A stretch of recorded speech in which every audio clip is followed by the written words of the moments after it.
Hello, welcome back to Creepin' It Colorful. Today is Sinister Saturday. I'm finishing up this guy, the class clown, and Mark will be telling a story, and so I'll let him do that.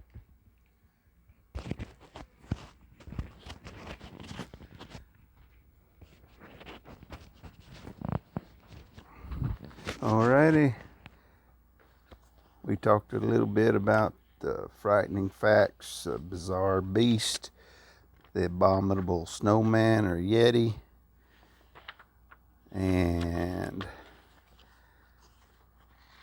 let's see, what was it?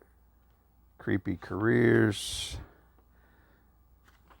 Now, my favorite, Bigfoot or Sasquatch.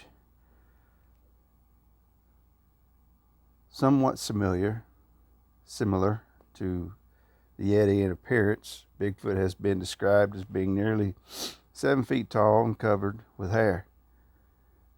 Found in the forests of the Pacific Northwest of the United States, sightings of similar creatures have been reported all around the country. See America's Land Monsters following. First recorded sightings in 1811, David Thompson, a Canadian fur trader, reported that he had seen footprints in the snow that were 14 inches long. The Indians of the area had long told stories of giant man-like creatures. The Salish of British Columbia called them Sasquatch. The Hupas of Northern California called them Omaha, which means wild men of the woods. In 1967, the first film was taken of a supposed Bigfoot by a former rodeo rider named Roger Patterson, lasting only about 20 seconds. The footage has been subject to endless debate. Along with him was Bob Gimlin. The footage has been subject to endless debate. Even members of the special effects department of the Walt Disney Studios analyzed the film, and they couldn't detect any fakery. Still, despite the evidence of footprints and film, most scientists reject the existence of a Bigfoot. A poll in the late 1970s showed that 88% of them refused to even consider the possibility. America's land monsters, similar creatures have been sighted in different parts of the United States. Depending on where you live, maybe you can catch a glimpse. Let's see, Missouri, call him the Momo. Arkansas is the Fawk Monster. Florida, the Skunk Ape. Texas is the Lake Worth Monster. And I know throughout Oklahoma they call him the Wood Booger. America's water monsters. So you want to catch a glimpse of Nessie, but you can't afford to go to Scotland? You're in luck. The United States has more than its share of purported lake and river monsters. It says here, White River near Newport, Arkansas. White River monster, snake-like creature the size of a railroad car. Lake Piete in Idaho is Slimy Slim. He's a 50-foot long reptilian creature. Chirubusco, Indiana, beast of Busco, giant snapping turtle. Lake Champlain at the northern border of New York State. Champ, a 20-foot long water snake with a horse-like head. Willow Lake, Oregon is the Willow Lake monster, a huge black snake-like creature. Chesapeake Bay, Virginia, near mouth of the Potomac River. Chessie, gray snake-like thing, about 25 feet long. Lots of snake resemblances here. Themes going on.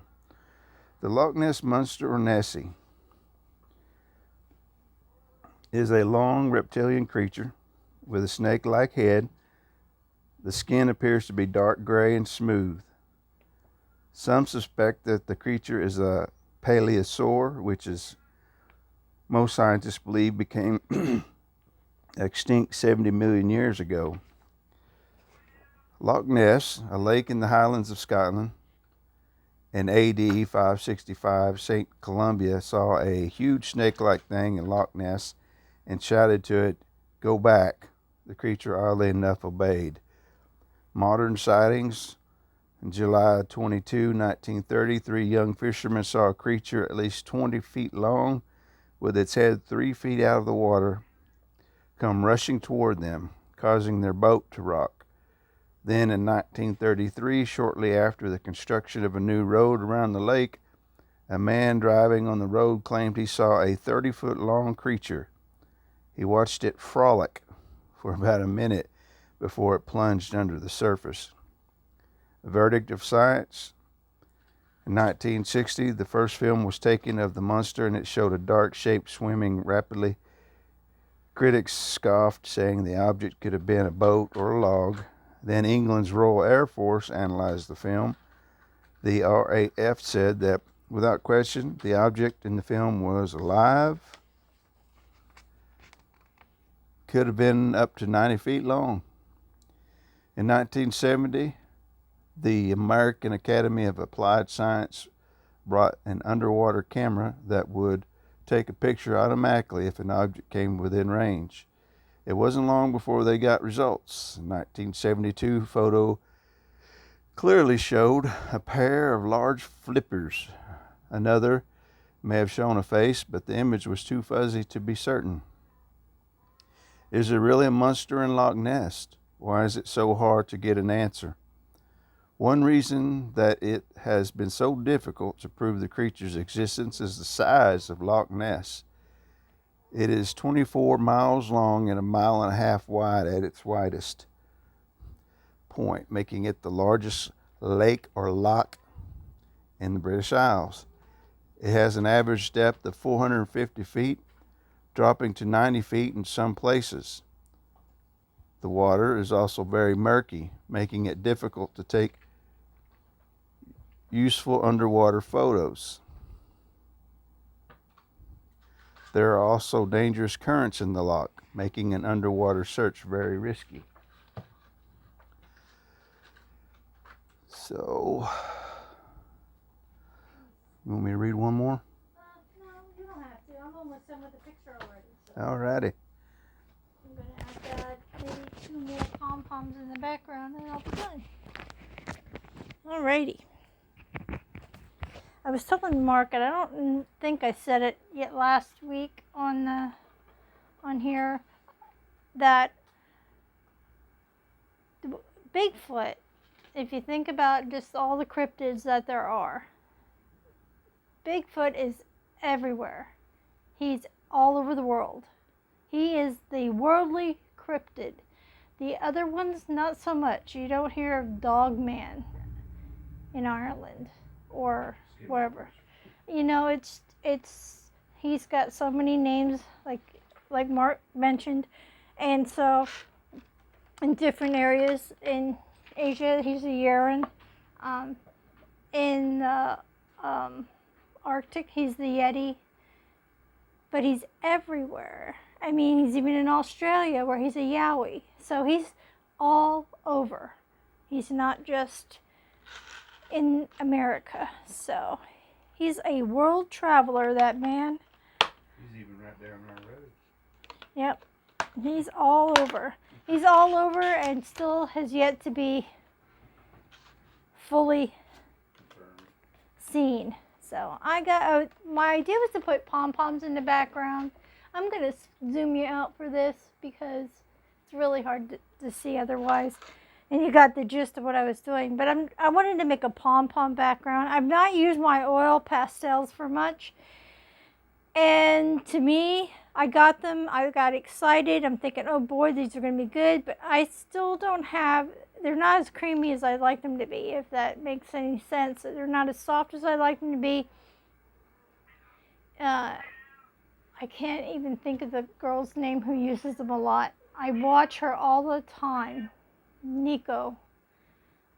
She just, with her oil pastels, she can just move them with her fingers, and she makes all kinds of awesome, colorful pages. And I was hoping that I would get that with this. I'm still going to use them, but I don't have the capability to just smooth them out like she did. So I'm going to try to do a purple one. This one got weird. The other ones didn't get weird. They were kind of, well, the green did too. Got a little weird on me there.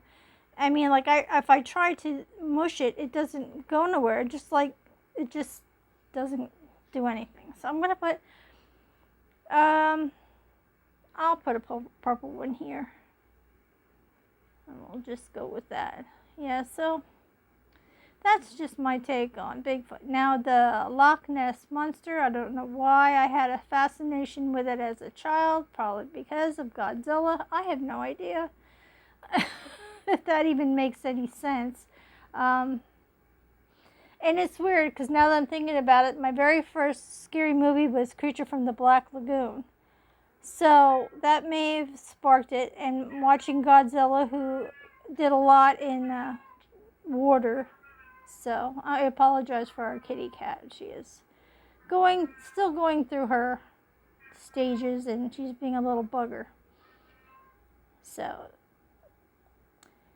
when I was thinking about that, I had watched some documentaries on that and on Loch Ness, and some of the things that were brought up were that it is so deep that they can't get a good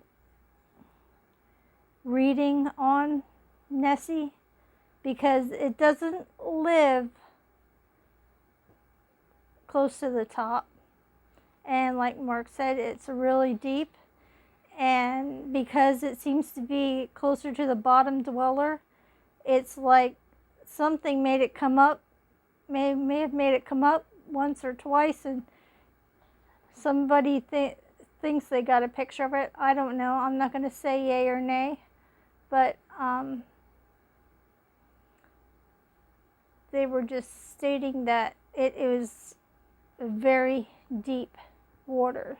So, and that because of it being such a prehistoric cryptid, it was deep water cryptid. So there's nobody that can go down as far as this creature is. So there's that.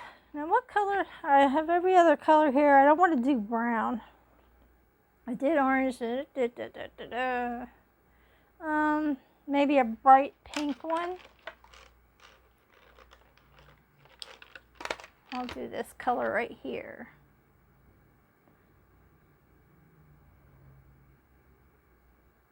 I was going to stick to the colors of his outfit, but I thought, no, that's just too much.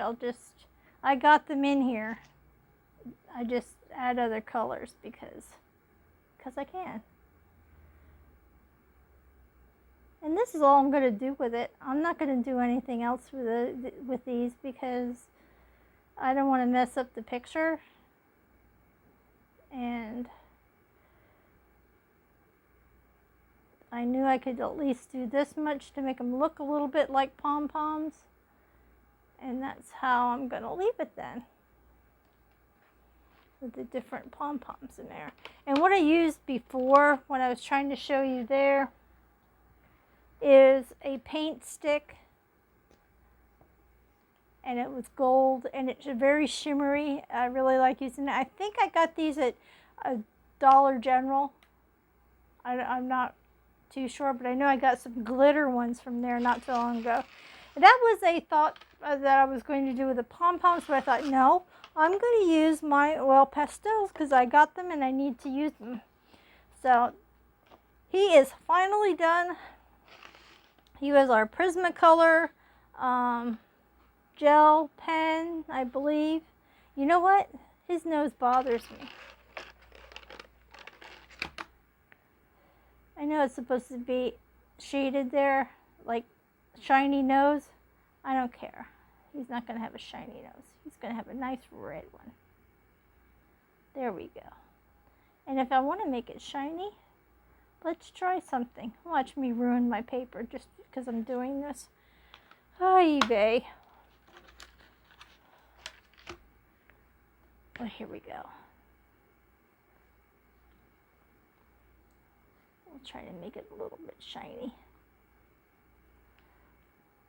Give it a shiny look.